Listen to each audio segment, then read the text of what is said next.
బీకేపీఎల్ న్యూస్కి స్వాగతం.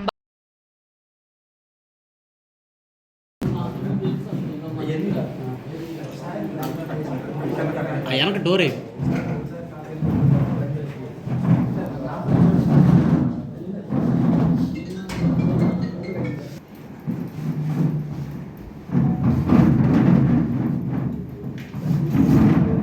సౌండ్ చేయబాక.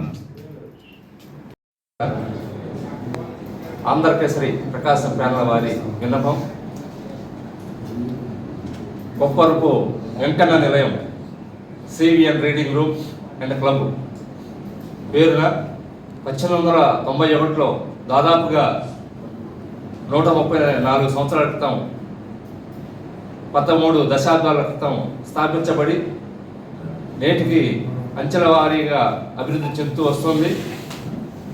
అలనాడు 1920 ప్రాంతంలో స్వర్గీయ మాజీ ముఖ్యమంత్రి పోరాట యోధులు ఆంధ్రకేసరి టంగుటూరి ప్రకాశం పంతులు గారు కూడా ఈ సంస్థకు ప్రెసిడెంట్గా చేయటం, వారి గురువు గారు యమనేని హనుమంతరావు గారి పేరు మీద ప్రభుకు ఒక బిలియర్డ్స్ టేబుల్ కూడా బహుకరించడం జరిగింది. ఆ టేబుల్ ఇప్పటికి కూడా ఉపయోగించడం జరుగుతుంది. అటువంటి మహానుభావులు నడయాడైన భూమిలో ఆ సంస్థను ఇంకా ఎంతో అభివృద్ధి చేయాల్సిన అవసరం ఉంది. ఈ సందర్భంలో మార్చి 9వ తేదీన ఆదివారం రీడింగ్ రూమ్ క్లబ్కు ఎన్నికలు జరగబోతున్నవి. మా ఆంధ్రకేసరి ప్రకాశం ప్యానల్ తరఫున ప్రెసిడెంట్ అభ్యర్థిగా ఈదుపల్లి గురునాథరావు అనే నేను పోటీ చేస్తున్నాను. మా వైస్ ప్రెసిడెంట్గా ఆర్ నితిన్ రాజు రెడ్డి గారు పోటీ చేస్తున్నారు. సెక్రటరీగా కోడూరి రాధాకృష్ణ గారు పోటీ చేస్తున్నారు. జాయింట్ సెక్రటరీగా బంటుపల్లి లక్ష్మీరాజు గారు పోటీ చేస్తున్నారు. ట్రెజరర్గా దేవతు రాజా నాగేశ్వరరావు గారు పోటీ చేస్తున్నారు. ఈసీ మెంబర్గా ఉన్నవ శేషబాబు గారు, కరేటి కిరణ్ బాబు గారు, యామల బాలకృష్ణ గారు అందరూ కూడా పోటీ చేస్తున్నారు. మా ప్యానల్ని అత్యధికమైన మెజారిటీతో గెలిపించవలసిందిగా గౌరవ సభ్యులందరూ కూడా మేము ప్రార్థించి విన్నవించుకుంటున్నాం. మా ప్యానల్ని ఎందుకు గెలిపించాలంటే అనే దానికి మేము మేనిఫెస్టో కొన్ని అంశాలు కూడా మేము ప్రతిపాదించాం. ఇటీవల రోడ్డు విస్తరణలో క్లబ్కు సంబంధించిన ఆదాయ వనరుగా ఉన్న షాపులన్నీ కూడా కొంచెం నష్టం వాటిల్లింది.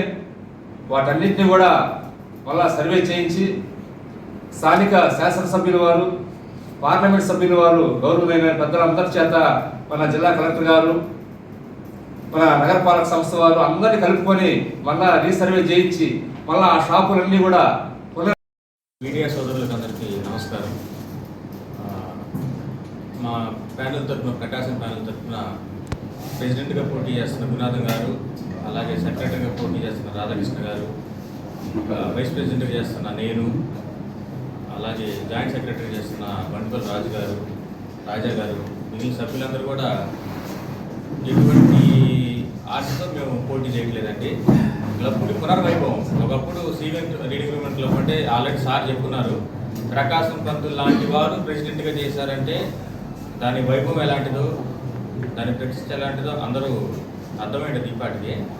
అలాంటి పునర్వైభవాన్ని మళ్ళీ తీసుకురావాలని చెప్పి ఈ 2 సంవత్సరాలు మా పని ఎంత ముఖ్యమో ఈ సొసైటీ డెవలప్ చేయడం అంతే మేము ముఖ్యంగా పెట్టుకొని చేస్తాము. 2 సంవత్సరాల తర్వాత మళ్ళీ మేము కూర్చొని మేము మాట్లాడితే మీరందరూ హర్షిస్తారు.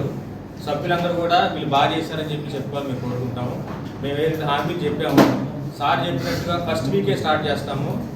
1 by 1 ఫస్ట్ షాపులు కానివ్వండి, షటిల్ కోర్ట్ కానివ్వండి, లేకుంటే క్యారమ్స్ రూము మేము ఏదైతే మారుస్తామని చెప్పన్నామో అది కానివ్వండి, జిమ్ కానివ్వండి, అన్నీ చేసుకుంటూ పోతాము.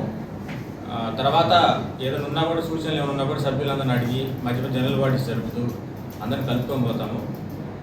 ఏదైనా సూచనలు ఉన్నా కూడా మాకు ఎవరున్నా చెప్పచ్చు. కాబట్టి అందరూ సహకరించి మా ప్యానల్ని గెలిపిస్తే డెఫినెట్గా మేము ఎన్ని చెప్పి చేస్తాము.